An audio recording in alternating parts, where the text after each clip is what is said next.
Okay, let's start with a mental image. I want you to picture, the ultimate archetype of the modern American warrior. Mm. You're likely visualizing a guy who looks like he was carved out of granite. Someone who just commands a room by the way he stands, with a voice that sounds like gravel crunching under a tank tread. Right. You're thinking combat tactics intensity, right? Naturally. That is the brand. I mean, that is the image on the book jacket. That's that scary Navy SEAL archetype that pop culture has basically been feeding us for the last 20 years. Exactly.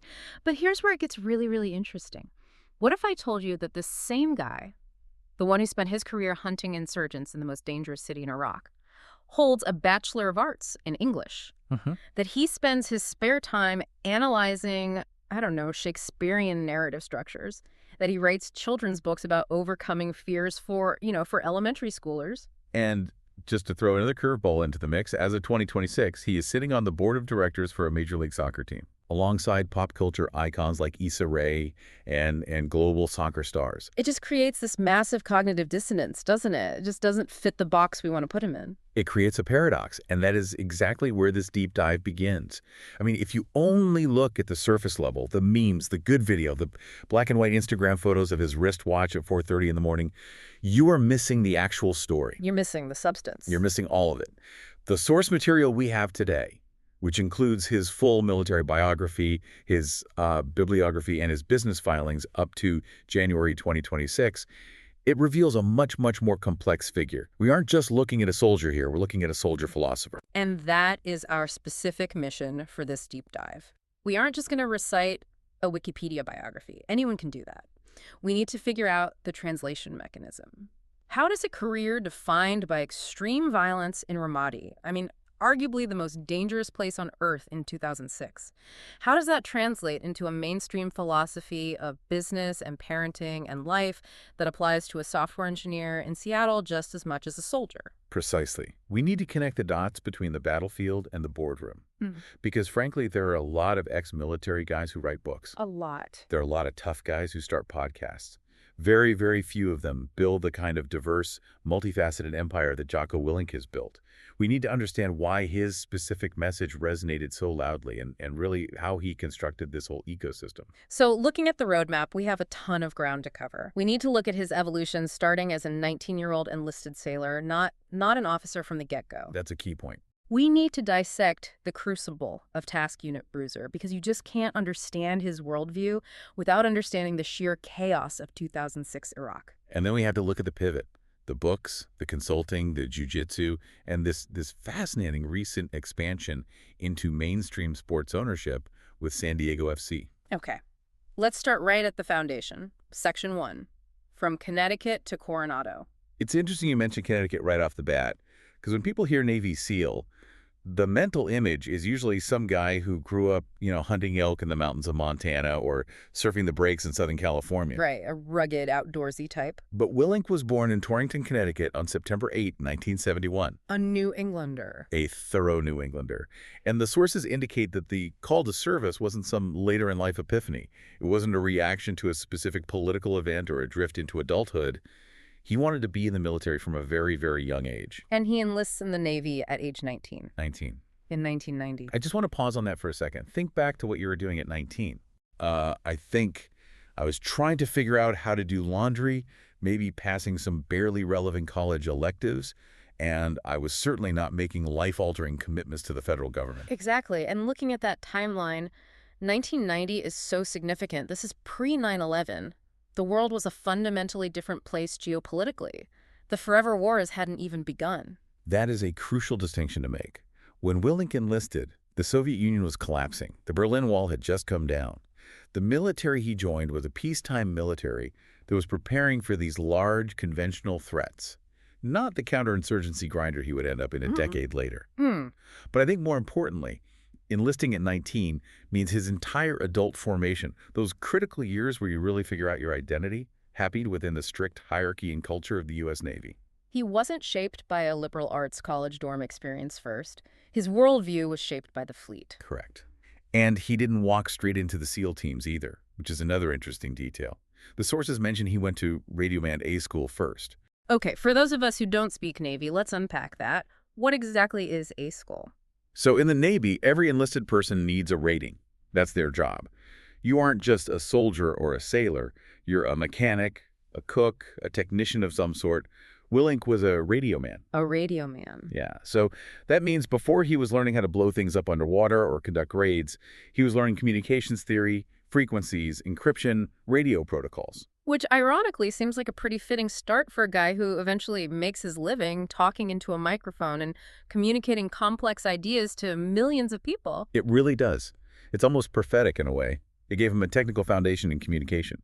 But eventually, he reports to the Naval Amphibious Base Coronado for BUDS. Basic Underwater Demolition SEAL Training. The one and only. The legendary BUBS. The ringing of the bell, the sand, the surf torture, we've all seen it in the movies. And for the record, the sources note he graduated with Class 177. But here's where his story gets technically interesting. And it really speaks to that complexity we mentioned in the intro. Willink followed what's known in the military as the Mustang path. I've heard that term thrown around in military movies, usually with a lot of reverence, but break it down for us. What does it actually mean to be a Mustang? A Mustang is an officer who started their career as an enlisted service member. And you have to understand, in the military, there's a pretty rigid caste system. You have enlisted personnel, they're the workforce, the doers, and you have commissioned officers who are the management, the planners. Right. Usually officers come from places like the Naval Academy or ROTC programs at universities. They enter this service with a college degree and a gold bar on their collar. So they basically start as managers on day one. Exactly. They have the authority, but they often lack the ground-level experience. Yeah. Willink, however, served for 8 years on active duty as an enlisted Navy SEAL with SEAL Team 1. 8 years. He was in the trenches, so to speak. He was taking the orders, hauling the gear, scrubbing the floors, and doing all the grunt work long before he was ever giving orders. That has to fundamentally change the leadership dynamic later on, right? Right. When he eventually became a commander, his troops knew he hadn't just read about the job in a textbook. He had lived it. It changes everything. It earns a completely different species of respect. When a Mustang officer tells you to do something absolutely miserable, like, low crawling through a freezing swamp or staying up for 3 days straight, Yeah. you know he's done it 1,000 times himself. He isn't asking you to do anything he hasn't already done, which is huge. But speaking of textbooks, this is the part of his biography that usually trips people up. While he was doing all of this, serving as an enlisted SEAL, deploying around the world, training constantly, he was also working on his education. He wasn't just doing push-ups and shooting guns. Not at all. He earned his commission through officer candidate school, which is what allowed him to make that jump from enlisted to officer. But at the same time, he also earned a Bachelor of Arts degree. Wait for it. In English. An English major. The guy who is famous for saying discipline equals freedom and carrying a heavy machine gun spent his spare time analyzing Shakespeare and Hemingway and Faulkner. He graduated from the University of San Diego in 2003. And I would argue that this is not a contradiction. It's actually his superpower. How so? Because usually we think of English majors as, academics, maybe writers, not tactical commanders leading men in combat. But think about the military environment. It is filled with brilliant tacticians, guys who can read a battlefield, understand flanking maneuvers, and direct fire. It's full of them. But if you cannot communicate those ideas clearly, if you can't write a coherent operational order, a clear performance evaluation, or concise mission statement, your ceiling is limited. The ability to analyze text, to understand narrative structure, and to articulate complex thoughts clearly and simply. That literacy almost certainly played a massive role in his ability to write extreme ownership later in life. It's the combination of the warrior and the scholar. It reminds me of that old saying that if you separate the scholars from the warriors, you'll have your fighting done by fools and your thinking done by cowards. Exactly. Willink bridges that gap. He understands the nuance of language, which is absolutely critical when you're trying to convince people to follow you into a life or death situation. That makes a lot of sense. And speaking of the warrior side, we have to talk about his pre-9/11 action. The sources mention deployments to Asia, the Middle East, and Europe. But there's one specific incident in the records that just reads like an 80s action movie script. You must be referring to the Volga-Neft 147. The seizure of the Russian tanker. This feels like something straight out of a Tom Clancy novel. It really does. This was in the Gulf of Oman. And The context here is really important. At the time, there was a United Nations economic embargo against Iraq. The Volga-Neft 147 was a Russian tanker that was suspected of carrying Iraqi oil in violation of that very embargo. So you have a SEAL team. Willink is part of this boarding a Russian ship at sea to seize contraband oil. I mean, that is incredibly high-stakes stuff. You're dealing with a foreign power, international law, and a potentially hostile boarding action. It is the definition of a gray zone operation. Yeah. It's not full-scale war, but it's certainly not peace either. There's actually a photo in the records of Willink standing with a fellow SEAL after that boarding operation. It's just a great visual. What does it tell us? It highlights that his experience wasn't just the war on terror. He was operating in that complex environment of international enforcement long before the world changed on September 11th, 2001. But the world did change, and that leads us directly to the next major chapter of his life. Yeah. Section 2, The Crucible. We're talking about Task Unit Bruiser and the Battle of Ramadi. This is really the centerpiece of his entire military career. If that English degree provided the tools for communication, Ramadi provided the raw material. We need to fast forward now to 2006. Operation Iraqi Freedom is in full swing. Willink is now lieutenant commander, and he is leading Task Unit Bruiser of SEAL Team 3. For anyone who might be a bit fuzzy on the timeline or the geography of the Iraq War, let's really set the scene here. What was Ramadi in 2006? Ramadi was the absolute epicenter of the Sunni insurgency. At that specific time, it was widely considered the most dangerous city in Iraq, maybe on the planet. Wow. The Marines and the Army were taking heavy casualties there every single day. Al-Qaeda in Iraq had essentially claimed the city as their capital. It was this dense urban environment just filled with IEDs, snipers, and incredibly complex ambushes. So this wasn't a peacekeeping mission. This wasn't, winning hearts and minds by handing out candy bars. This was a daily, brutal gunfight. It was sustained, high-intensity urban combat. And this is the environment where Willink's leadership theories were truly tested by fire. It's one thing to have a theory about ownership when you're running a training drill in San Diego or sitting in a classroom. Yeah. It's another thing entirely when you were coordinating movements between SEALs, U.S. Marines, and Iraqi Army soldiers while you're actively under machine gun fire. And when you look at the roster of Task Unit Bruiser, it's actually statistically baffling. I was reading through the names in the source material, and it just feels like an all-star team of modern military history. It's unbelievable. It truly is a statistical anomaly to have that much talent and that much tragedy concentrated in one single platoon-sized element. Just listen to some of these names. First, Leif Babin, who was one of his platoon commanders and later becomes his business partner. The co-author of Extreme Ownership. Yep. Then you have Chris Kyle. Stop right there. Chris Kyle. The American sniper himself. The most lethal sniper in U.S. military history was operating under Willink's command in this single unit. And then Johnny Kim. Johnny Kim is a whole other level of human achievement. He goes from being a SEAL combat medic in this unit, literally treating his wounded friends in the street, to becoming a Harvard-trained doctor and then a NASA astronaut. It's just an absurd collection of high achievers. But then you also have the tragedy. You can't talk about Bruiser without talking about the incredible cost. The sources list Michael Mansour. Master at Arms, second class. He was awarded the Medal of Honor posthumously. He jumped on a grenade to save his teammates on a rooftop. That happened in this unit under this command structure. Unbelievable. And Mark Allen Lee. The first Navy SEAL to lose his life in Operation Iraqi Freedom. He was killed in action during a firefight while he was part of Task Unit Bruiser. And there are others listed. Seth Stoner, Stone, Kevin Last, Ryan Diggle's Job. Yeah. When you look at that list, you realize that Willink wasn't just managing soldiers. He was managing lions. He was leading these high-performance, high-drive, aggressive individuals in an incredibly chaotic environment where people were dying. So how does that shape a person's philosophy? How do you go from that to writing business books? The connection seems so tenuous. I think that is exactly where the concept of ownership comes from. Yeah. In that environment, the fog of war is real. Communications break down constantly. Plans fail the second they make contact with the enemy. The enemy does things you didn't expect. Right. If you are a leader in that hellscape, you cannot blame the weather for a failed mission. You cannot blame the enemy for being good at their job. You cannot blame your superiors for giving you bad intel. Because if you do, you lose focus and people die. Yeah. It's that simple. The only way to survive and function is to take absolute total responsibility for everything in your world. If a subordinate doesn't understand the plan, it's not because they're stupid, it's because you didn't explain it well enough. That mindset shift from blame to ownership was forged in Ramadi because it was the only psychological tool that worked to keep those men alive. It's the ultimate high-stakes testing ground for any theory. And his service was recognized, of course.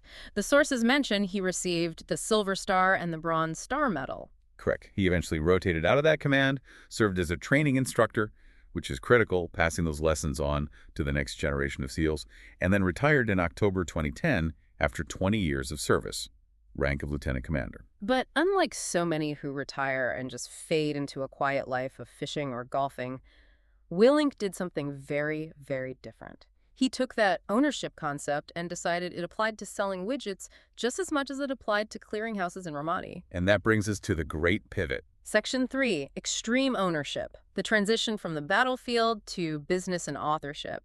This is where the story shifts from war movie to business school. This is where we see the English major come back into play with a vengeance. Immediately after his Navy life, he co-founds Echelon Front with Leif Dabin. And Echelon Front isn't just a book title, right? It's a full-fledged, active consulting firm. Oh, yeah. It's a management consulting firm. They host conferences, they run seminars, they do direct-to-company training.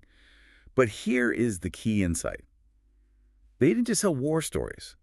There's a trap that a lot of ex-military speakers fall into. What's that? They just get up and tell cool stories about blowing things up, and the corporate audience claps, and they feel motivated for an hour, but they don't actually learn anything applicable to their accounting firm. It becomes entertainment, not education. Right. Willink and Babin focused on the translation. They codified the philosophy. The core concept, which is mentioned again and again in the sources, is simple. There are no bad teams, only bad leaders. That is a really tough phrase to hear if you're in charge of something. It's brutal. It's absolutely brutal. It implies that if your team is failing, it is your fault, period. Yeah. Full stop. I can just imagine a CEO hearing that and getting really defensive. Well, my sales team just isn't working hard enough, or the market is down, or our competitors are cheating. And Jocko would say, did you clarify the mission? Did you provide the resources? Did you explain why the sales goal matters to the overall company? If not, you failed to lead. It completely flips the script from they messed up to I need to do better. They put this entire framework into the book Extreme Ownership, How U.S. Navy SEALs Lead and Win. Which was a massive, massive hit. The sources say it reached number 13 on the New York Times bestseller list for audio nonfiction. And what I found so interesting is the structure. They use a very specific narrative device in every single chapter. Right, the combat to corporate structure. Exactly. Each chapter starts with a visceral combat story from Ramadi. They put you right there in the Humvee. You feel the dust and the adrenaline and the fear. Then they pause the story and extract the principle. Say, the principle is cover and move. Then they apply that exact principle to a business scenario they've consulted on, like a product launch or a marketing dispute between two departments. That is the translation mechanism we were looking for earlier. Taking a firefight and explaining how the breakdown in communication there is exactly the same mechanic as a breakdown in communication between the marketing and sales departments in an office. It makes the business advice sticky. You might forget a bullet point on a PowerPoint slide, but you won't forget the story of a friendly fire, a blue-on-blue fratricide incident that's used to explain the critical importance of simplified communications. And he didn't just stop with one book. The man has been incredibly prolific. Very. He followed up with a dichotomy of leadership. This book is actually crucial because extreme ownership on its own can be misinterpreted. How so? I mean, isn't taking ownership a pretty straightforward concept? Well, some people hear extreme ownership and they think it means micromanaging every little detail or taking the blame for everything in a way that just makes you a martyr. Or they think it just means being aggressive and loud all the time? Exactly. Dichotomy explores the nuance. It's about balance, how to be aggressive but also prudent, how to be disciplined but also flexible enough to adapt. It's really the advanced course in his philosophy. And then there's Discipline Equals Freedom, Field Manual, which is a very different kind of book. It's more of a collection of his routines, his workouts, and almost stoic poetry. That book is all about aesthetics and impact. It's black pages, white text. It's very aggressive. It's designed to be a kick in the pants rather than a textbook you study. But here is where the story gets really, really interesting for me. The softer side of the scary SEAL. We absolutely have to talk about the children's books. This is a brilliant strategic move, whether it was intended from the start or not. He authored the Way of the Warrior Kid series. Way of the Warrior Kid. It sounds like a Saturday morning cartoon, but the content is actually quite serious, just simplified. It takes those exact same SEAL principles, discipline, overcoming fear, working hard, study math, eating healthy, and it packages them for elementary schoolers. It follows a kid named Mark. Is that named after Mark Lee? It's very likely a nod, yes. The character Mark is being bullied, he can't do any pull-ups, and he hates his math homework. His uncle Jake, who's a Navy SEAL, comes to stay for the summer and basically puts him through a modified SEAL training regimen. So it's the Karate Kid, but with Navy SEAL training methods and times tables. Essentially. But just think about the market penetration here. You have the dad who's reading extreme ownership for his job. He loves it. He wants to share that mindset with his son or daughter, but he can't read them a book about urban combat in Ramadi. So he buys Way of the Warrior Kid. Exactly.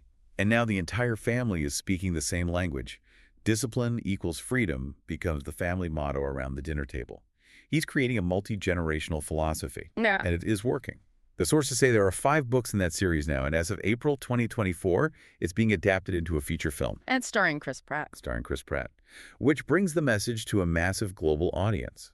Chris Pratt is about as A-list as it gets for that kind of family-friendly demographic.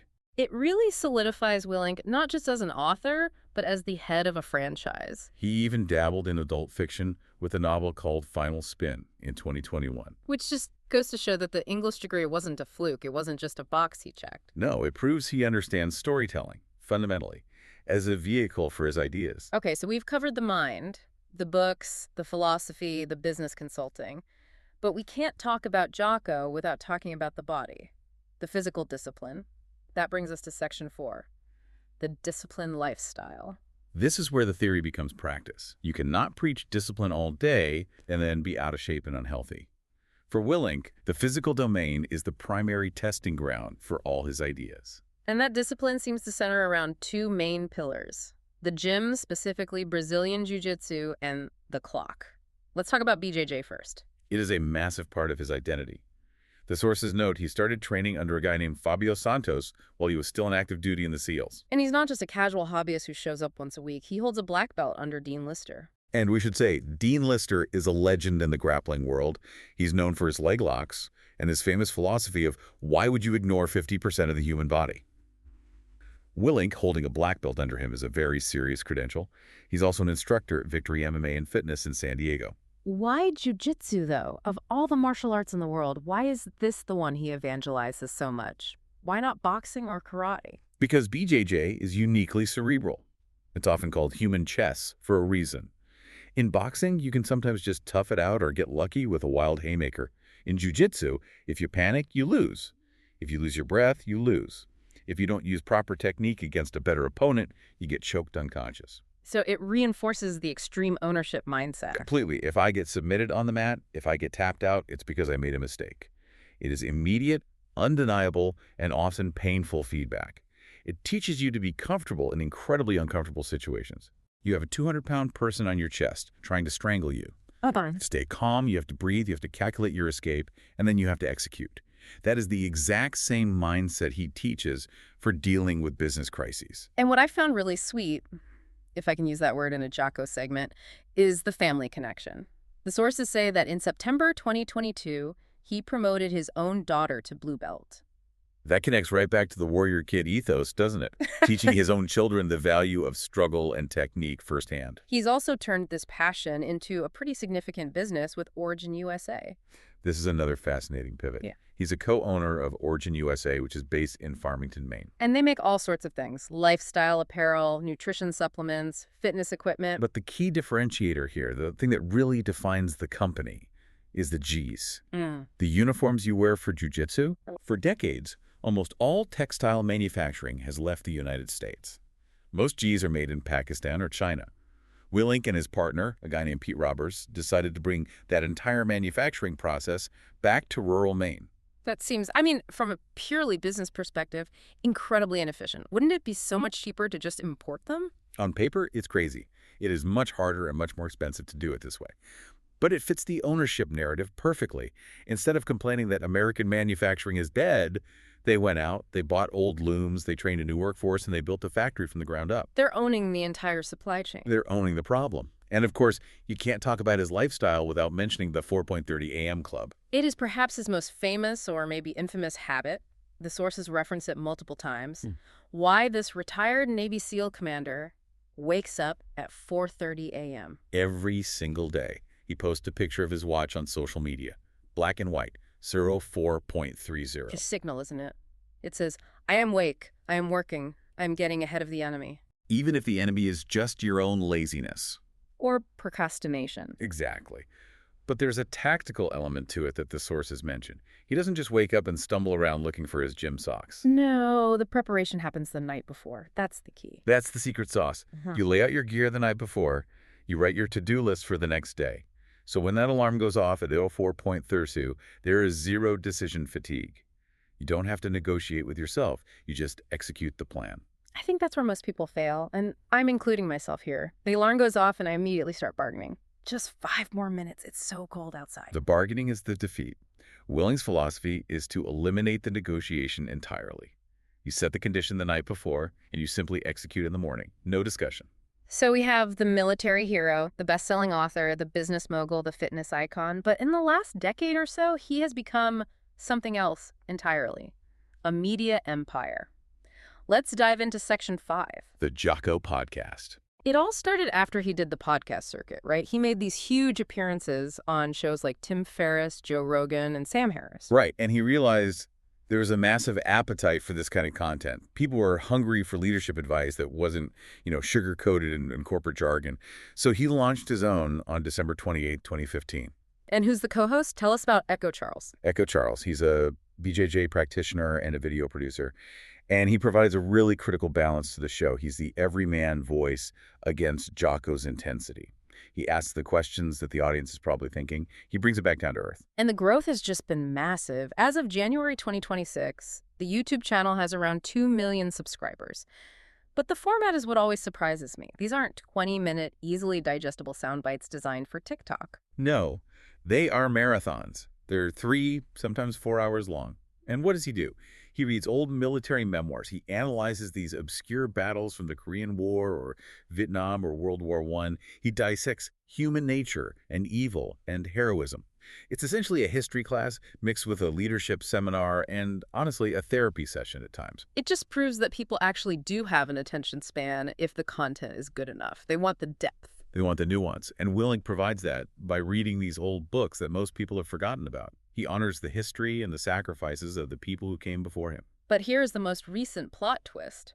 The sources mention something very, very surprising about his business portfolio as of 2026. You must mean San Diego FC. Yes. Major League Soccer. Jocko Willink is on the board of directors and is part of the ownership group for a professional soccer team. It's amazing. The club was founded in 2023. They play at Snapdragon Stadium in San Diego. Wrong. And just look at the company he's keeping on that board. You have Manny Machado. The baseball superstar for the Padres. You have Issa Rae, the creator and star of Insecure. You have Juan Mata, the Spanish soccer legend. That is such a diverse and, frankly, unexpected group. You have a Navy SEAL, an MLB All-Star, and a Hollywood creator and actress all on the same team. It represents the full integration of Jocko Willink into mainstream American culture. He isn't just a niche military figure anymore. He is a cultural pillar in the city of San Diego. And if you really think about it, a professional sports team is all about culture, leadership, discipline, and winning. It's actually a completely natural fit for his philosophy. Whether it's a SEAL platoon in Ramadi, a manufacturing factory in Maine, or a soccer team in San Diego, the principles remain exactly the same. There are no bad teams, only bad leaders. That applies to a soccer team just as much as it applies to a combat unit. If a team is losing, the ownership and the coaches need to look in the mirror first. So let's try to wrap this up. We've covered a huge amount of ground today. We certainly have. We tracked him from being an English major at the University of San Diego to a SEAL commander in the streets of Ramadi.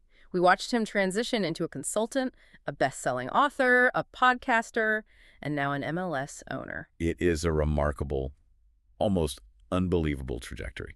So what are the key takeaways here for the listener who's, driving to work or hitting the gym or maybe just sitting in an office right now? What should they take from this? I think the first one is the power of duality. We tend to want to put people in these neat little boxes. You're either a knuckle dragger or you're an intellectual. You're either an artist or you're a soldier. Mm-hmm. Willink proves you can be both. You can be a savage in combat and a thoughtful student of literature. You don't have to choose. In fact, the combination of those two things is what makes you more effective. I love that. Be dangerous and be smart. Don't pick one. Precisely. And the second big takeaway is obviously the concept of ownership. It applies to absolutely everything. It applied to seizing that Russian tanker in the Gulf of Oman. It applies to running a business in Maine. It applies to raising your kids. If you can stop blaming external factors, the economy, your boss, your genetics, the traffic, and start looking at what you can actually control, you become incredibly powerful. Discipline equals freedom. It's not just a catchy phrase for a t-shirt, it's a formula. It is. The structure doesn't bind you, it actually frees you. So here's the final thought I want to leave everyone with today. We talked a lot about how Jocko finds freedom through this incredibly strict structure. The 4:30 a.m. wake-ups, the martial arts, the checklists. Right. So ask yourself this. If the commander of the toughest unit in Iraq needs that kind of structure to be free, where are you lacking structure in your life? And is that lack of discipline actually the very thing that's keeping you stuck? That is the question. Something to mull over. Thanks for diving in with us on this one. Until next time.